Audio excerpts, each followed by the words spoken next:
Hello అండి. అందరికీ నమస్తే. చాలా మంచి వీడియో అండి. భోగభాగ్యాలు, అష్టైశ్వర్యాలు కలుగుతాయంటే ఎవరికైనా ఎందుకు ఇష్టం ఉండదు చెప్పండి. సో ఇది కుబేర కుంచం చాలా మందికి తెలిసే ఉంటుంది. ఈ ఒక్క కుబేర కుంచం ఇంట్లో పెట్టుకున్నట్లయితే అష్టైశ్వర్యాలు, సుఖ సంతోషాలు, భోగభాగ్యాలు అన్నీ ప్రసాదిస్తుంది లక్ష్మీదేవి. అసలు కుబేర కుంచం అంటే ఏమిటి? కుబేర కుంచాన్ని ఎప్పుడు ఇంట్లో ఏర్పాటు చేసుకోవాలి? కుబేర కుంచాన్ని ఏర్పాటు చేసుకుంటే ఎలాంటి శుభ ఫలితాలు కలుగుతాయి? అవన్నీ ఈ వీడియోలో మనం తెలుసుకుందాం. అదేవిధంగా ఇంతకు ముందే ఇంట్లో ఆల్రెడీ కుబేర కుంచం పెట్టుకున్న వాళ్ళు తిరిగి ఎప్పుడు శుభ్రం చేయాలి, ఏ ఏ రోజుల్లో శుభ్రం చేయాలి, అలాగే ఎలాంటి నియమాలను పాటించాలి, ఇవన్నీ ఈ వీడియోలో తెలుసుకుందాం. సో వీడియోని ఎక్కడా స్కిప్ చేయకుండా చివరి వరకు చూడండి. ఒక వెండి గ్లాస్ మీద కానీ, పంచలోహ పాత్ర మీద కానీ, రాగి పాత్ర మీద కానీ శంకువు, చక్రం, నామం ఈ 3 గుర్తులు ఉన్నట్లయితే దాన్ని కుబేర కుంచం అంటారు. ఈ కుబేర కుంచాన్నే ధనలక్ష్మి కుంచం అని కూడా అంటారు.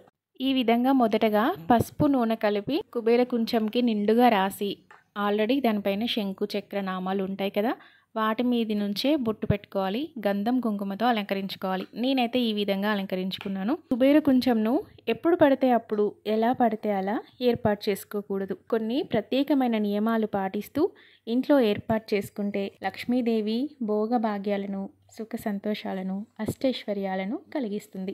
ఏ ఏ రోజుల్లో కుబేర కుంచాన్ని ఏర్పాటు చేసుకోవాలంటే గురువారం, శుక్రవారం, పౌర్ణమి, ఏకాదశి రోజు ఏర్పాటు చేసుకోవాలి.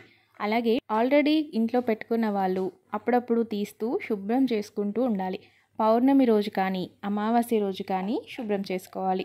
శుభ్రం చేసేటప్పుడు కూడా కొన్ని విధి విధానాలను పాటించాలి. అవి కూడా ఈ వీడియోలో మనం తెలుసుకుందాం. సో చివరి వరకు చూడండి. ఈ విధంగా గంధం, కుంకుమతో అలంకరించుకున్నాక కుబేర కుంచంలో కాస్త పసుపు, కుంకుమ, గంధం, జవ్వాదు, పచ్చకర్పూరం వేయాలి. తర్వాత బియ్యాన్ని కొద్ది కొద్దిగా 3 గుప్పులుగా పోసుకోవాలి, లేదా 5 సార్లు అయినా పోసుకోవచ్చు. ఆ తర్వాత లక్ష్మీప్రదమైన వస్తువులను ఈ కుబేర కుంచంలో ఒక్కొక్కటిగా వేస్తూ, అది వేసిన తర్వాత మళ్ళీ 3 సార్లు బియ్యం పోసి మళ్ళీ ఇంకొకటి వేయాలి. ఇక్కడ నేను చూపిస్తున్నాను. సో ఆ విధంగా కుబేర కుంచం నిండుగా వచ్చేలాగా వేసుకోవాలి. ముఖ్యంగా బంగారం కానీ, వెండి కానీ మీ దగ్గర ఉంటే వేసుకోండి. లేదు అంటే లక్ష్మీప్రదమైన వస్తువులు, గవ్వలు, గోమతి చక్రాలు, గురువింద గింజలు, కాయిన్స్, తామర గింజలు, చిట్టి గాజులు, ఈ విధంగా లక్ష్మీప్రదమైన వస్తువులన్నీ కూడా ఈ కుబేర కుంచంలో వేసుకోవచ్చు. ఈ విధంగా నిండుగా వచ్చిన తర్వాత పైన కొద్దిగా పసుపు, కుంకుమ, గంధం, జవ్వాదు, ఇంకా పచ్చకర్పూరం వేయండి. ఈ విధంగా రెడీ చేసిన కుబేర కుంచాన్ని ఎక్కడ పడితే అక్కడ, ఎలా పడితే అలా పెట్టకూడదండి. ఒక ప్లేట్ తీసుకోవాలి. అది రాగిదైనా, ఇత్తడిదైనా, వెండిదైనా, పంచలోహాలదైనా ఏదైనా ప్లేట్ తీసుకోవాలి. స్టీల్ మాత్రం వాడొద్దు. ఆ ప్లేట్కి గంధం, కుంకుమతో అలంకరించి చిల్లర నాణాలతో ఒక పద్మంలాగా అమర్చుకోవాలి. వాటిపైన కాస్త పసుపు, కుంకుమ, గంధం, పచ్చకర్పూరం, జవ్వాదు, ఇంకా నేనైతే కుబేర కుంకుమ కూడా వేశాను. సో ఈ విధంగా వేసుకొని దానిపైన మనం రెడీగా పెట్టుకున్న కుబేర కుంచాన్ని అమర్చుకోవాలి. ఆల్రెడీ కుబేర కుంచం పెట్టుకున్న వాళ్ళు అప్పుడప్పుడు శుభ్రం చేస్తూ ఉండాలి. పౌర్ణమికి కానీ, అమావాస్య కానీ శుభ్రం చేసుకోవాలి. లోపలున్న బియ్యంతో పొంగలి చేసుకొని కుటుంబంలోని సభ్యులందరూ ప్రసాదంగా స్వీకరించాలి. అలాగే లక్ష్మీప్రదమైన వస్తువులన్నింటినీ నీటితో శుభ్రం చేసి ఆరబెట్టాలి. ఇక్కడ చాలా ఇంపార్టెంట్ విషయం ఏంటంటే కుబేర కుంచంను కడిగి ఆరాలని చెప్పి బోర్లిస్తూ ఉంటారు కొంతమంది.